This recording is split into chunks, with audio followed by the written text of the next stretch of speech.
Madame, Monsieur, bonsoir. L'Aïd el-Fitr a célébré sur toute l'étendue du territoire. Délivrer le Burkina du Covid, c'est le sermon du jour lors des grandes prières. La paix également n'a pas été occultée. Écho de la célébration dans les régions dès l'entame du journal. Vigilance et rigueur dans l'encadrement des élèves à domicile. Après la fermeture des classes pour cause de Covid, le casse-tête est permanent pour les parents. Pour certains élèves en classe d'examen, l'occasion est belle pour réviser les cours. Pour les autres, par contre, c'est le moment propice pour flâner dans les rues avec les conséquences qui s'y rattachent. Le grand format du 20h de ce dimanche est consacré à la gestion des élèves en temps de Covid. Et pour en parler, nous serons avec François Comporé, directeur général de la recherche en éducation et de l'innovation pédagogique. Eux n'ont trouvé pour occupation que des combats de rue à se livrer à coups de paris, des défis soumis à des mises minimales. Ces combats devenus récurrents mobilisent de plus en plus de partisans en dépit des dangers encourus et de la violence constatée. Nous nous intéressons de plus près au phénomène ce soir. Attention, il y a risque de guerre froide. Avertissement de la Chine à l'encontre des États-Unis face à des relations déjà tendues du fait de l'imputabilité de la responsabilité du Covid. Pékin accuse Washington de vouloir lui faire porter le chapeau et pour lever tout équivoque, il se dit prêt à coopérer dans le cadre d'une enquête internationale. Et ce sont là les titres de votre 20h. Une fois de plus, bonsoir et merci de nous suivre. 30 jours de jeûne et le couronnement par une célébration marquée par la grande prière. À Ouagadougou, les fidèles étaient dans la place de la nation pour le sermon du jour, implorer Allah pour se débarrasser du Covid et accorder paix et stabilité au Burkina. C'est le message à retenir. Le compte rendu avec Kwalay Nebié et Issia Kanana. Lavage systématique des mains, désinfection au gel hydroalcoolique, port obligatoire du masque, respect de la distanciation physique. Il faut montrer patte blanche pour accéder à la place de la nation ce dimanche matin, jour de la prière de l'Aïd el-Fitr ou la fin du Ramadan. Une fête qui intervient dans un contexte particulier, marqué par la pandémie du Covid-19 et les fidèles musulmans s'y adaptent. Vous voyez que la maladie est en train de reculer. Si toutefois tout le monde acceptait la mesure, Inch'Allah, d'ici là, on va se séparer de cette maladie. Donc nous disons à l'ensemble de la population, merci, bonne fête, bonne heureuse année. 30 jours de jeûne, de privation, de partage, d'adoration, d'invocation. Et c'est dans la communion que les fidèles rendent grâce à Allah pour ce mois béni. Occasion pour l'imam Mohamed Surouila dans son sermon d'appeler les uns et les autres à plus d'action et de prière en faveur du Burkina Faso, la mère patrie. Nous voudrons ici, au nom du gouvernement, les remercier pour toutes les prières qu'ils ont voulu faire pour le Burkina Faso qui traverse des moments difficiles, que cela soit avec la maladie, que cela soit donc dans le cadre donc, de la sécurité et l'ensemble des difficultés que nous pouvons rencontrer. Nous voulons les remercier ici, remercier l'ensemble de la communauté religieuse et particulièrement donc l'ensemble donc, des musulmans pour ce cas spécifique d'aujourd'hui, pour toutes les prières, pour toutes les actions qu'ils ont voulu faire pour la bénédiction de ce pays, pour permettre donc au Burkina Faso d'avancer. Mes vœux les plus chers, c'est des vœux de paix, des vœux de cohésion sociale, des vœux de progrès et des vœux d'apaisement social dans un contexte de vive tension. Nous élevons nos prières pour que Allah, par sa puissance infinie, inonde notre pays de grâce, de miséricorde.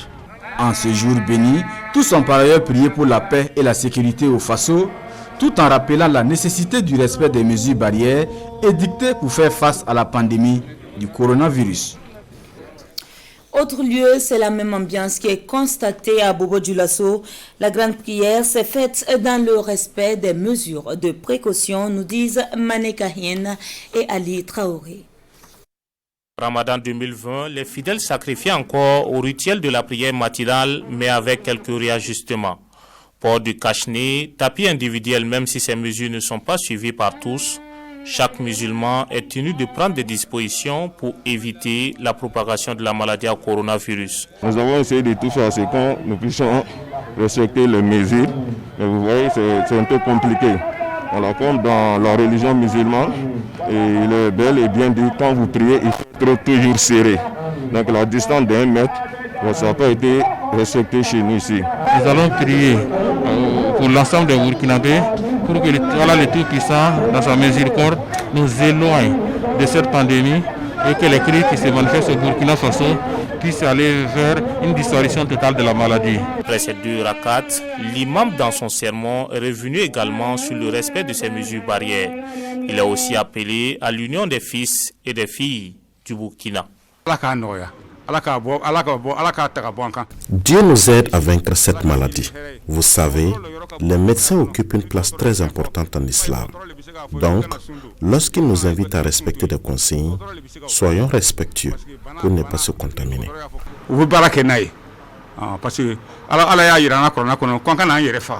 C'est à ce titre que nous pourrons vaincre cette maladie, foi de Adama Sanou, qui a également invité à fêter à domicile.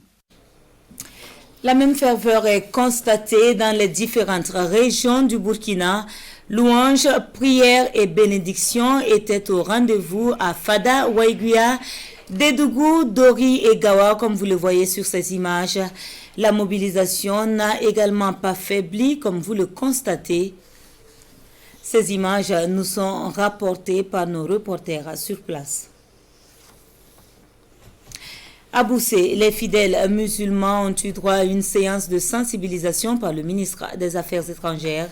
Participant à la prière du jour, Alpha Bari en a profité pour remettre un lot de 5000 cachenets. Le témoignage de Gérard Sommet et Olopoda.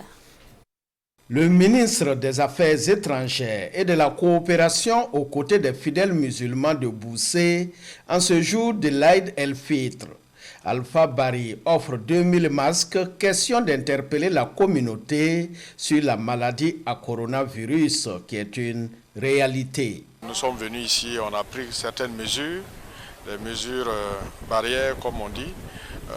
Il y avait des lave-mains, il y avait l'écartement nécessaire, il y avait également des masques qui ont été portés par tout le monde. Tout n'est pas parfait, mais le fait d'être là aux côtés des populations, nous avons un devoir d'éducation, de sensibilisation de ces populations-là par rapport à l'existence de la pandémie et des mesures qu'il faut prendre. Et je voudrais saluer les efforts qui ont été faits par le haut-commissaire de la province du Kourouégo. Et ces mêmes mesures que vous avez vues ici ont été prises un peu partout dans toute la province. Ce sont plus de 5000 cachenets qui seront distribués dans la province de Kourouégo. Et pour cette grande prière, les fidèles musulmans ont fait l'effort de respecter les mesures barrières, installation des dispositifs de lave-mains, port de cachenets et des tapis individuels. Et la fin des 30 jours de jeûne est un moment solennel pour rendre grâce à Dieu pour avoir permis d'accomplir le jeûne dans un contexte sanitaire difficile. Après 30 jours de pénitence dans la paix, nous nous sommes retrouvés ce jour pour prier afin que Dieu raffermisse les liens de solidarité et d'entraide entre les Burkinabés. Le Covid-19 nous inquiète et nous avons prié pour cela. Le vœu de tous ici est de voir la maladie à coronavirus disparaître aussi bien du Burkina Faso que du reste du monde. Un ramadan sans visite comme recommandé par la FAIB. Comment pallier à cet acte important pour une société comme la nôtre? La réponse nous vient de Tenkodogo où l'une de nos équipes est allée à la rencontre de quelques fidèles. Nous voyons cela avec Tanga Kafando.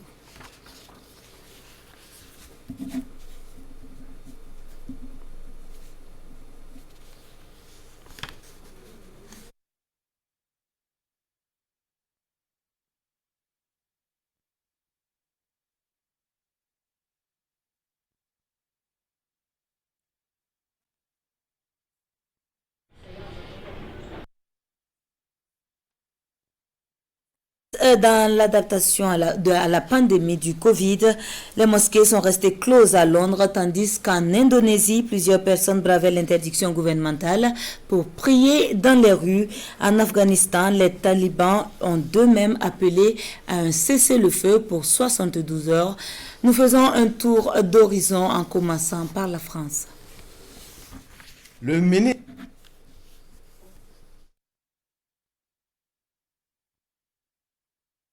Le ministre de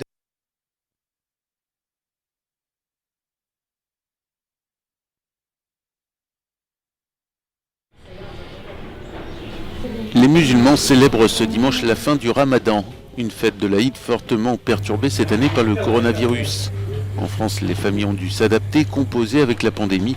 Certaines mosquées prises de court restent fermées dans le pays et l'organisation des grands repas familiaux s'avère un exercice bien particulier. Très particulier parce que voilà, on ne peut pas tous, nous comme on est des familles nombreuses, donc on ne pourra pas tous se regrouper le même jour. Donc il faudra partager quoi. Il y en a qui viendront à midi, il y en a qui viendront le soir. Voilà. Petit comité. Voilà. Après on n'a pas le choix. Si on ne veut pas le faire en famille, on est obligé. Voilà. Que tout le monde profite un peu des parents.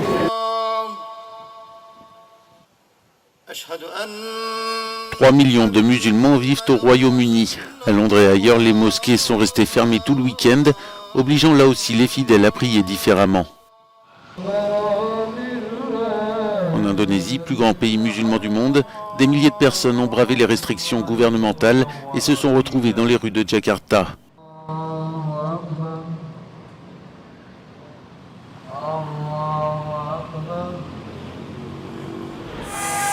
En Afghanistan, les talibans ont appelé d'eux-mêmes à poser les armes pendant 3 jours, une première depuis 20 ans. Fin avril, ils avaient rejeté une offre de cessez-le-feu du président Ashraf Ghani. Et comment les Burkinabés ont-ils fêté ce Ramadan sans visite? Nous repartons pour un tour à Tenkodogo avec notre équipe sur place qui est allée à la rencontre de certains fidèles. Nous sommes chez Yacouba Lengani au secteur 6 de Tenkodogo en séjour de Ramadan. À cette période de l'année dernière, il recevait parents et amis venus lui souhaiter la bonne fête. Aujourd'hui, il se résume à fêter uniquement avec sa famille. Il faut limiter les déplacements, les visites, situation sanitaire oblige. Voilà, avec le contexte actuel, il faut dit de ne pas manger en groupe. Bon, il faut éviter aussi de se rendre visite comme ça. Donc, actuellement, on se souhaite bonne fête par téléphone, quoi. Voilà, notre souhait que Dieu nous épargne de tout ça. Chez Mahamadi Nonkane, pas d'affluence non plus. Il n'a reçu que 2 visiteurs tout en observant les mesures barrières au Covid-19. Parce que, habituellement, il y a une affluence chez moi. Les collègues viennent nous rendre visite.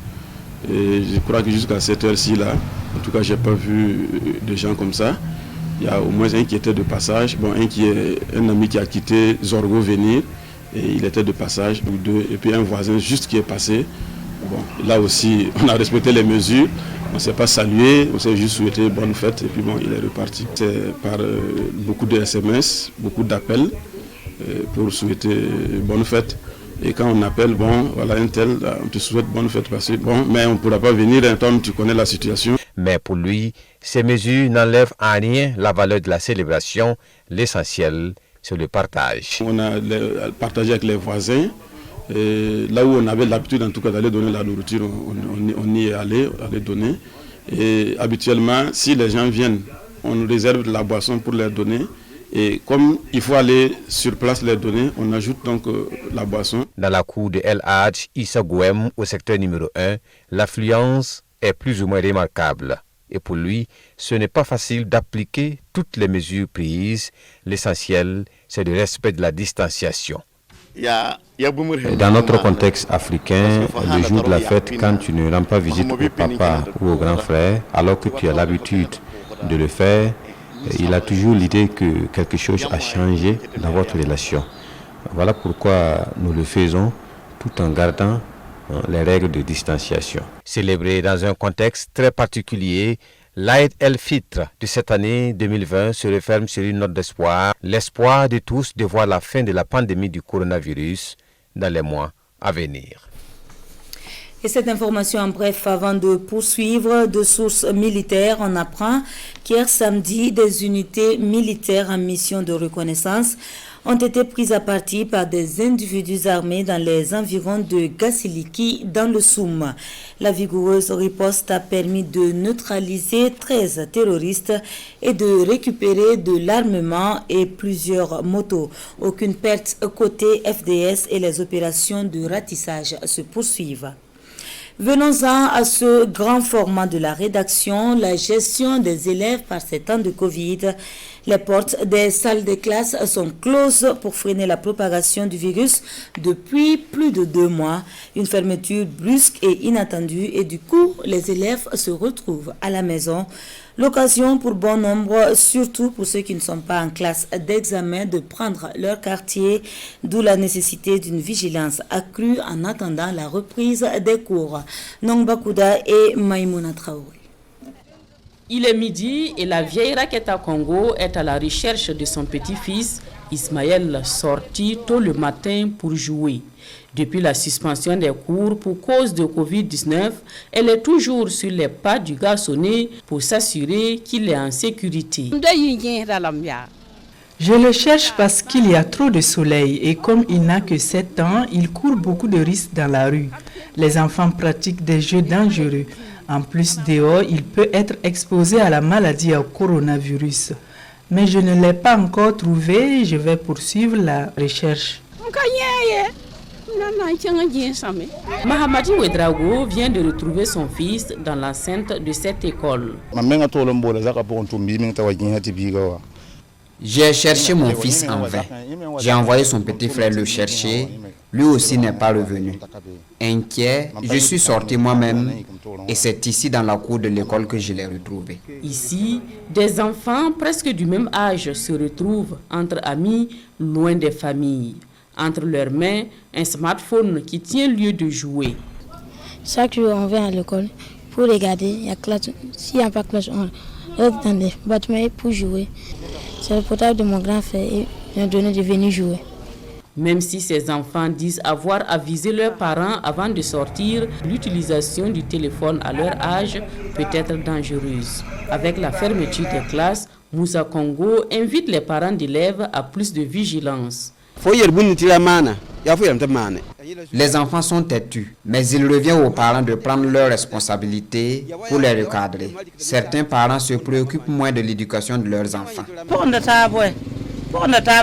La fois passée, pendant qu'ils jouaient, un enfant s'est fracturé le bras. Il faut qu'on prête beaucoup d'attention à leurs faits et gestes. Pour mieux encadrer ses enfants, Ibrahim Gouem a pris des dispositions avec un programme qui alterne travaux ménagers, révision des leçons et moments de distraction. Pour les gérer, on se débrouille, on donne des consignes, on se débrouille un peu. Bon. Des fois, il faut de taper même un peu pour que l'enfant puisse respecter. De temps en temps, j'essaie de passer un peu du temps avec eux pour qu'ils ne pensent pas qu'ils sont en vacances totalement. Donc, de temps en temps, quand je viens, j'essaie de prendre leur livre, leur cahier, faire des petites révisions, à savoir qu'ils ont toujours des cours qui vont suivre après, quoi.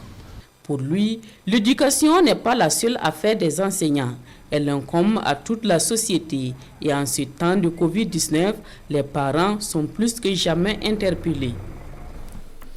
Pour certains élèves, par contre, c'est le moment de procéder aux révisions, surtout quand on est en classe d'examen. Seul ou en groupe, chacun essaye de mettre la chance de son côté afin de décrocher le précieux sésame. Seule inquiétude, le spectre d'une année blanche à la rencontre de ces élèves qui bossent avec Jean-Eudes Bayala et Issia Kanana.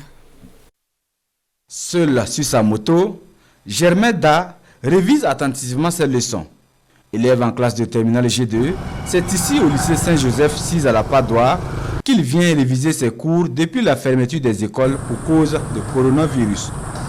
Au programme ce matin, le cours d'économie et d'organisation des entreprises. Et pendant le cours, de la manière dont on bossait, on voit que dans cette période-là, on ne fait que reprendre les mêmes cours. Donc vraiment, la motivation est faible. On n'arrive même pas. Des fois, même tu te lèves, tu n'as pas envie de bosser. Rachidatou Nana et ses camarades, eux, traitent leurs exercices en groupe. Tous en classe de 3e, l'exercice auquel nous assistons est consacré à la physique-chimie. Depuis que le cours a arrêté, on n'a pas arrêté de bosser. On a continué en espérant que le cours va reprendre, quand on va passer notre BPC. On se débrouille en espérant que les sujets seront à notre niveau. Faute de disponibilité des professeurs, Rachidatou Nana et ses camarades se sont attachés les services d'un étudiant pour les explications. J'interviens seulement les expliquant les cours et en traitant des exos aussi avec eux. On espère que les cours là vont reprendre bientôt, puisque nous-mêmes on a commencé le 11. Donc comme on a commencé, on espère qu'eux aussi vont commencer. Seuls ou en groupe, ils sont nombreux ces élèves en classe d'examen à prendre d'assaut les différents établissements de la capitale, qui pour s'exercer, qui pour réviser les leçons en attendant une éventuelle reprise des cours. Des élèves qui se disent stressés de la situation. On a commencé à bosser depuis l'arrêt des cours, mais c'est pénible, c'est très pénible.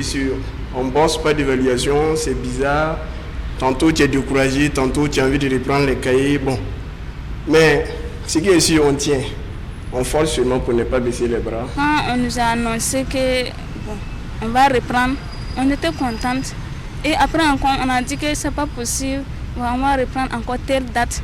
Bon, du coup, même si tu étais concentré, et quand on repousse, ça refroidit les gels que tu avais. Car cela ne tienne, la crainte pour Germain Da, Rachidatou Nana et les autres, c'est le spectre d'une année blanche. Moi, une année blanche, vraiment, je dis que c'est impossible. Puisque nous avons déjà consommé les 2/3 de l'année scolaire. Même si le deuxième trimestre n'était pas totalement achevé, il restait une semaine pour terminer. Il y a d'autres écoles, c'est les conseils de classe qui manquaient. On ne peut même pas imaginer ça. Oh, c'est trop dur. On a commencé, on s'est arrêté. On va reprendre encore, retourner ici encore. On dit qu'il y a année blanche, franchement, ça va jouer sur nous. Bon, d'abord, quand on regarde la scolarité, les parents ont souffert pour payer notre scolarité. Et nous aussi, on se disait, bon, si cette année j'ai mon bac, l'année prochaine, je veux me trouver à l'université. Voilà, avec cet espoir qu'on a de se trouver à l'université en tant qu'élève de terminale. Et quand on nous dit qu'on va repousser, vous imaginez un peu comment ça va faire. Donc, c'est un peu difficile. Tous fondent donc l'espoir d'une reprise rapide des cours afin qu'ils puissent passer avec sérénité leurs différents examens scolaires. Et du côté du ministère, certains enseignants sont mis à contribution pour des cours à distance. Ces derniers sont dispensés via des canaux comme la télé et la radio, une initiative appréciée par les élèves qui ne manquent également pas d'en relever les insuffisances. Salifou Belem et Amandine Lalsaga. Sur les rapports du temps. Un cours de français sur le rapport d'antériorité, suivi de façon assidue par cet élève. La spécificité de l'exercice réside dans le fait que ce cours est dispensé à distance par le biais de la télévision. Depuis la survenue de la maladie à coronavirus, Carlos, élève en classe de 3e, ne manque pas ses rendez-vous. En plus du français, d'autres disciplines sont également concernées. Les mathématiques, l'histoire et la géographie. Je suis d'habitude ce cours et c'est quelque chose qui m'aide vraiment. Et j'ai pu comprendre un peu et dans tout ce qu'il a dit. Bon, j'ai pu comprendre que quand on est au niveau de la cause, il faut inverser la phrase pour trouver la subordonnée et la conséquence plutôt. À l'exemple de Carlos, de nombreux élèves, en particulier ceux en classe d'examen, adhèrent également à ce processus d'enseignement à distance qui présente toutefois quelques limites. C'est au niveau de la construction. Il avait déjà en fait construit le repère.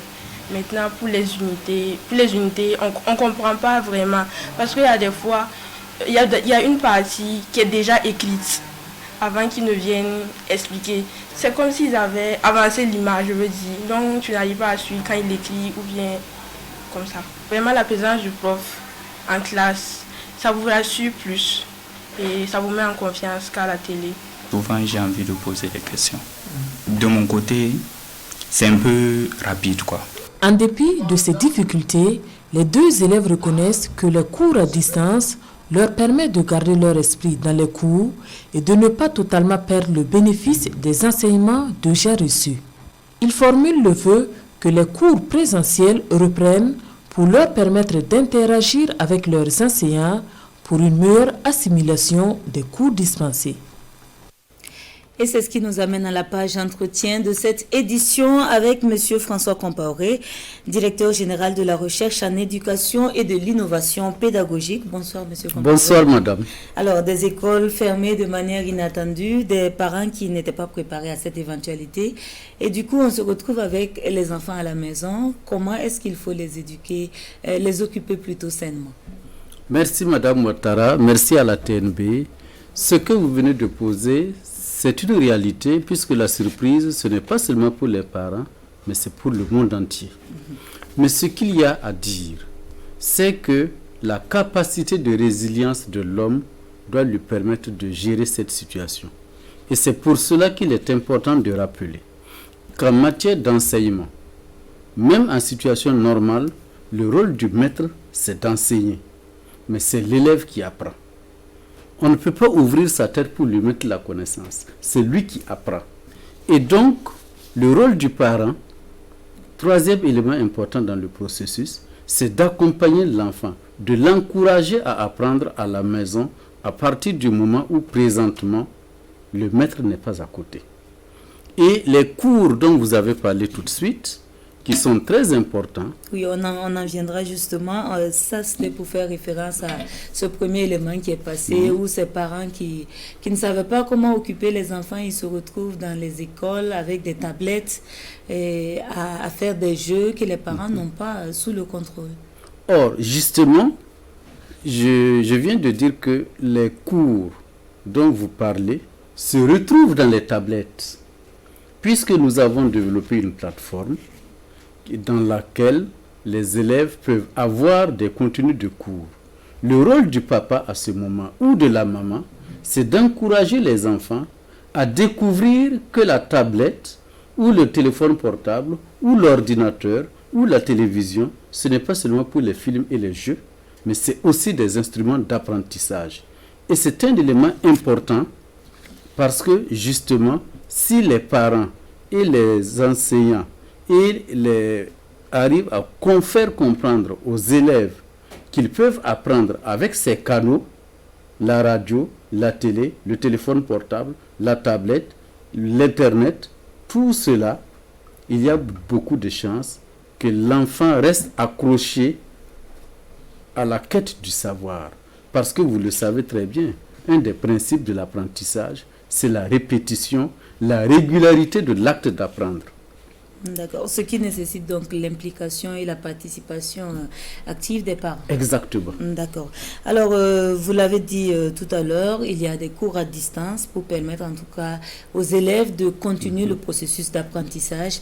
Et nous l'avons vu tout à l'heure dans le reportage. Est-ce que ces cours à distance-là arrivent à constituer véritablement un contrepoids pour ces cours en présentiel? Alors, l'enseignant n'est pas remplacé. Il est accompagné. Je pense que cela est très important. Nous n'allons pas nous contenter de ces cours à distance pour organiser les examens. Mais nous allons permettre à nos enfants qui sont aujourd'hui à la maison de continuer d'apprendre, de ne pas décrocher avec la quête du savoir, de sorte que, à la reprise, l'enseignant ait moins de difficultés à poursuivre les apprentissages et que l'élève aussi ait moins de difficultés à assimiler la suite. Et d'ailleurs, il faut préciser que cette initiative a commencé par vous, la presse, les télévisions et les radios. Nous sommes venus vous appuyer et en prenant nous-mêmes des initiatives pour voir comment améliorer, en sachant que lorsque les cours vont reprendre, les élèves auront eu quelque chose qui vient en su de ce qu'ils font en classe, sans remplacer ce que le professeur va faire. C'est très important. Le maître est un élément incontournable dans notre dispositif actuel. D'accord. Alors, les élèves ont fait cas également du fait qu'il y a un manque d'interaction avec les cours à distance. Est-ce qu'au stade actuel, il est possible de pallier à ce manque-là?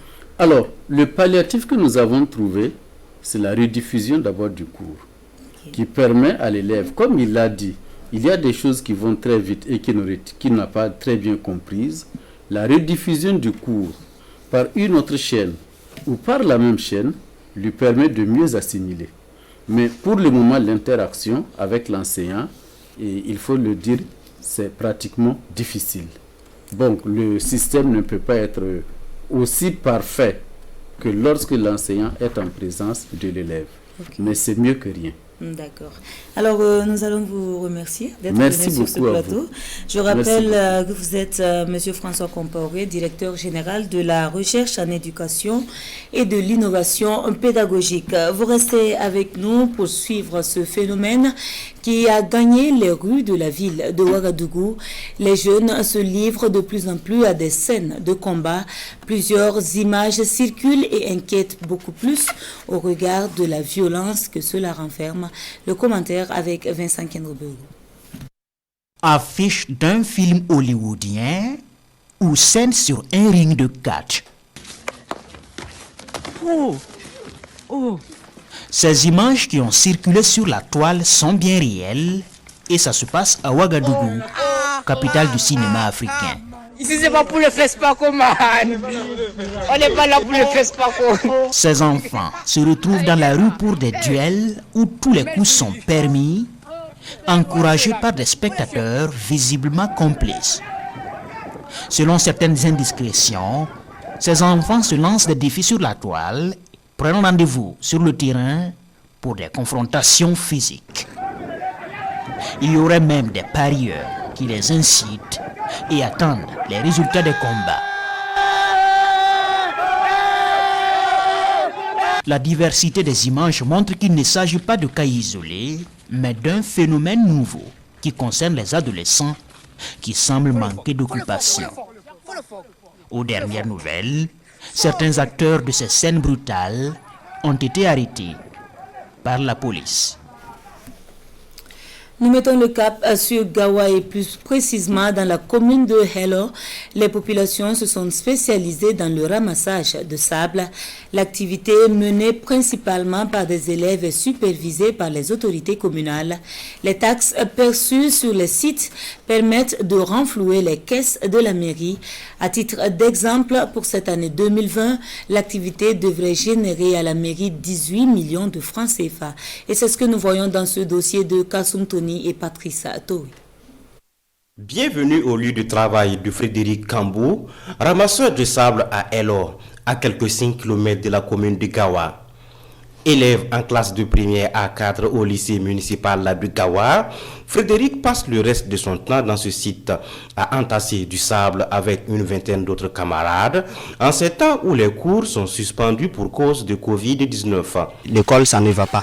Donc on vient ici pour chercher quelque chose au moins le soir pour pouvoir avoir ce qu'il y a à manger. Par voyage, ça fait 5 000 comme ce qu'on est là chargé. Donc le sable, ça fait 5 000. Donc si on fait les 5 voyages, on a 25 000 francs. De ce site sortent plusieurs mètres cubes de sable, environ une vingtaine de bennes par jour. Marc Sanou et ses collègues sont chargés du transport de ces agrégats. Il dit vivre également de cette activité qui lui rapporte quotidiennement environ 50 000 francs CFA. Le prix de sable là, c'est 25 000. Si tu calcules les dépenses de gasoil plus les chargeurs là, et puis la mairie, les tasses là. Bon, dans la journée, à peu près 5 ou 6 voyages, on peut faire ça. Donc si tu calcules l'intérêt là, ça vaut quelque chose de 50 000 francs par journée. Cette activité ne profite pas seulement qu'aux ramasseurs de sable et conducteurs de bennes.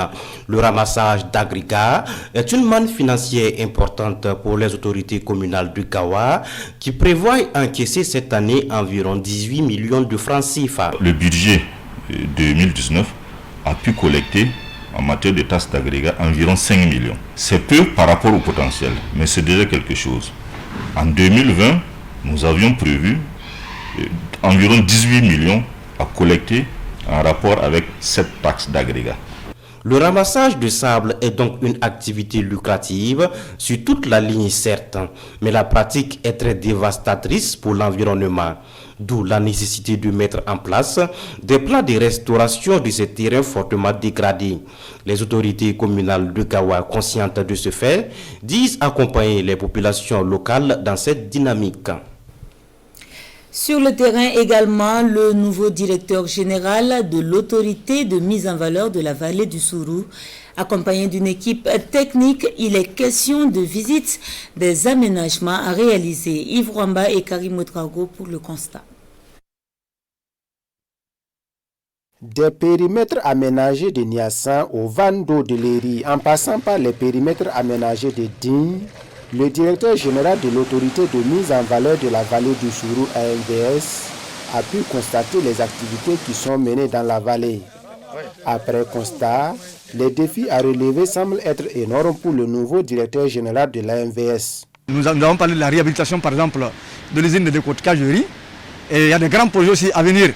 Nous avons le projet de développement agricole de Dangoumana qui est un projet qui va nous permettre d'aménager 2000 hectares supplémentaires. Ça va consister à construire la station de pompage et le chenal de long de 3,7 km. Mais il y a un autre projet encore, le Préca. La vallée du Sourou a un potentiel de 30 000 hectares, mais seulement 6 558 hectares sont aménagés.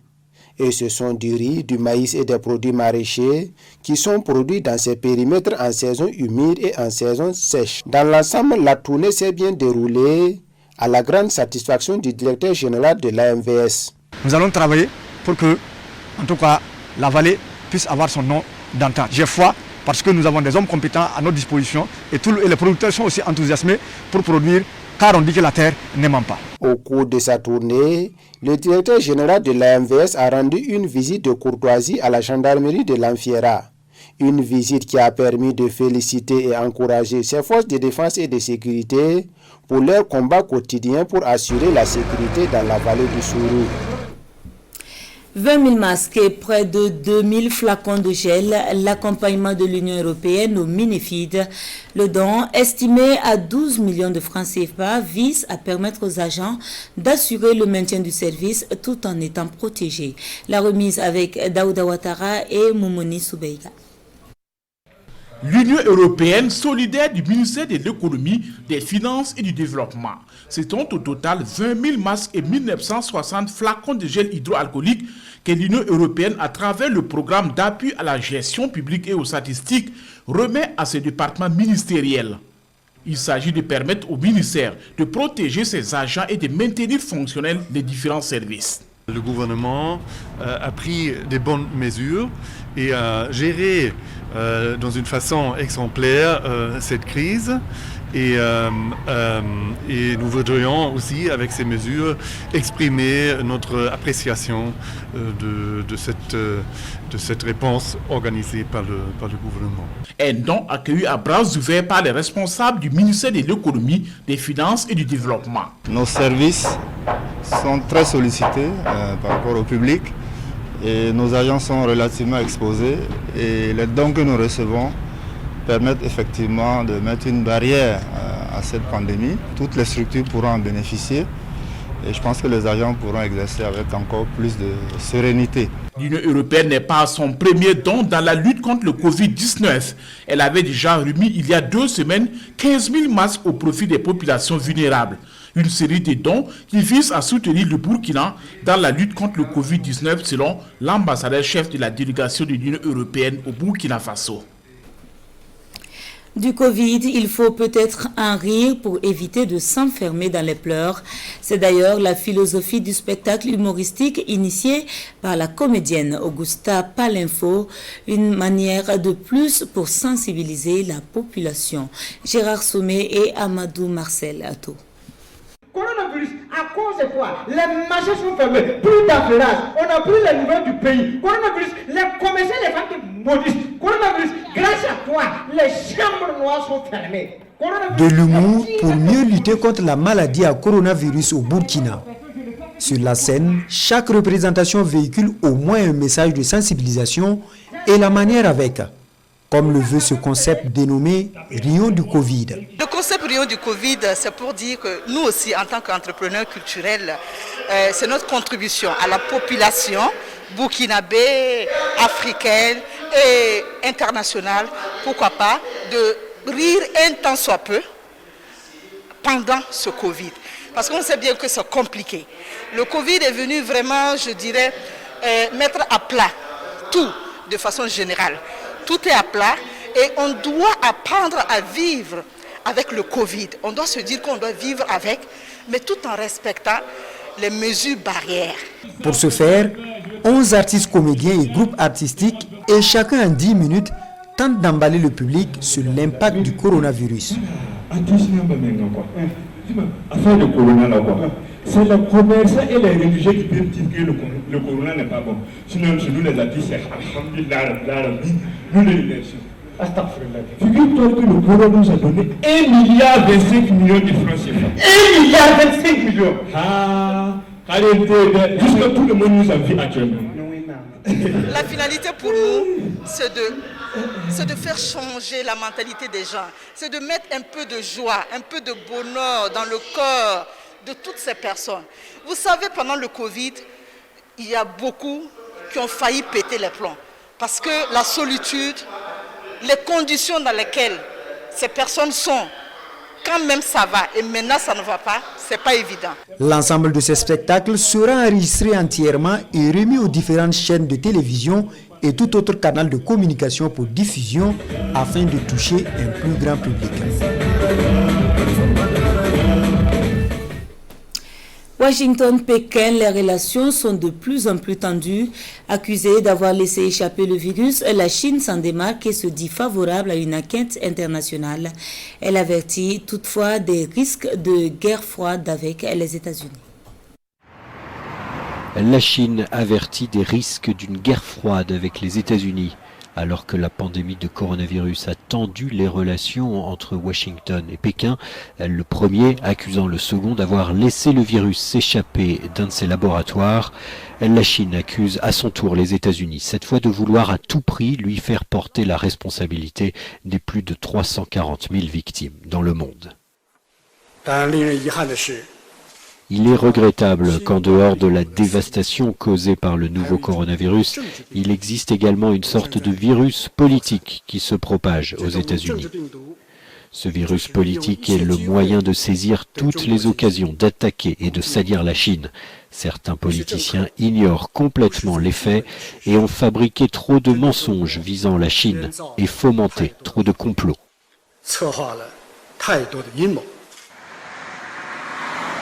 Pékin se dit prêt à coopérer à une enquête internationale sur l'origine du virus, mais sans ingérence politique et en protégeant sa souveraineté, son territoire, ses intérêts et sa dignité. Aux États-Unis, les drapeaux ont été mis en berne jusqu'à ce dimanche et le New York Times a fait de son entière première page un hommage à 1000 victimes américaines du Covid-19. 1 600 000 cas sont recensés aux États-Unis et le seuil des 100 000 morts pourrait être franchi dans les jours qui viennent. Et c'est ce qui referme l'édition de ce soir. Merci d'être resté à ma compagnie durant toute la semaine. Demain, une autre équipe s'installe pour votre 20h. Moi, je vous retrouve très bientôt sur la RTB. Bonsoir.